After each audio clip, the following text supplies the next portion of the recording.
आज उसको सड़क के दरमियान रोता हुआ देखा तो भागकर कंधा दे दिया। थप्पड़ मारकर बोली, पूरी टिकटॉक खराब कर दी। मूड एक बात पर ख़राब होता है और गम सारी ज़िंदगी के याद आ जाते हैं। अफसोस, हम अपना कल्चर ही भूल गए हैं। अभी एक बच्चे को देखा, जूस के डिब्बे का पटाखा मारे बगैर ही फेंक दिया। जब तक आपसे कोई जलने वाला ना हो, खुश होने का मज़ा ही नहीं आता। वाइपर लगाती हुई लड़की के सामने से गुजरना बॉर्डर पार करने के बराबर है। हर दुखी इंसान इश्क का मारा नहीं होता।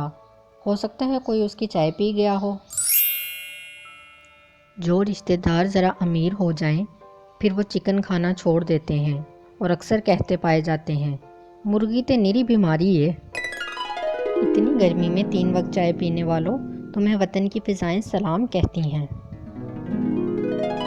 नींद बहुत कीमती चीज़ है, इसीलिए तो इसे सोना कहते हैं।